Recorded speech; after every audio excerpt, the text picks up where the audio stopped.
വാക്ക് four green ക്യാമ്പയിനുമായി ദുബായിൽ walkathon സംഘടിപ്പിച്ച Lulu group. മുൻ ഇന്ത്യൻ ക്രിക്കറ്റ് താരം എസ് ശ്രീശാന്ത് ഫ്ളാഗ് ഓഫ് ചെയ്തു. 36,000-ലേറെ പേർ വാക്കത്തോണിൽ പങ്കാളികളായി.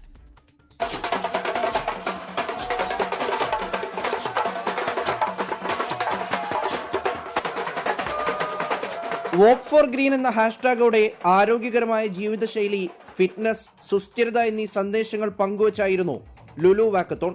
128-ലധികം രാജ്യങ്ങളിൽ നിന്നായി 36,000-ലേറെ പേരുടെ റെക്കോർഡ് പങ്കാളിത്തമാണ് ഉണ്ടായത്. 3 കിലോമീറ്റർ നീണ്ട വാക്കത്തോൺ മുൻ ഇന്ത്യൻ ക്രിക്കറ്റ് താരം എസ് ശ്രീശാന്ത് ഫ്ളാഗ് ഓഫ് ചെയ്തു.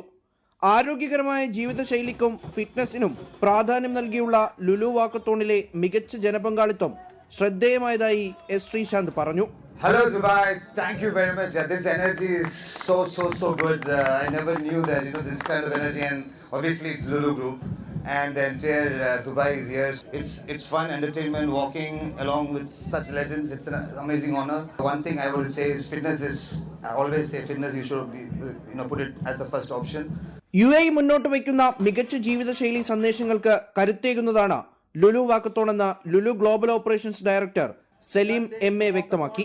മികച്ച ആരോഗ്യത്തിന്റെയും ഒത്തൊരുമയുടെയും സുസ്ഥിരതയുടെയും സന്ദേശം എടുത്തുകാട്ടുന്നതാണ് വാക്കത്തോണെന്ന് Lulu marketing and communications director V Nandakumar പറഞ്ഞു. Mastercard retail and commerce senior vice president Omeke Adebanjo, Lulu CEO Saifee Rupawala, chief operating and strategy officer Saleem VI, Lulu global operations director Shabu Abdul Majeed തുടങ്ങിയവരും പങ്കെടുത്തു. 24 ദുബായ്. ലോകത്തെവിടെയായാലും ഏത് സമയത്തും 24 വാർത്തകളും ഓഗ്മെന്റഡ് റിയാലിറ്റി പാക്കേജുകളും എക്സ്പ്ലെയിനറുകളും വിശദമായി കാണാൻ ഞങ്ങളുടെ യൂട്യൂബ് ചാനൽ നിങ്ങൾക്ക് സബ്സ്ക്രൈബ് ചെയ്യാം.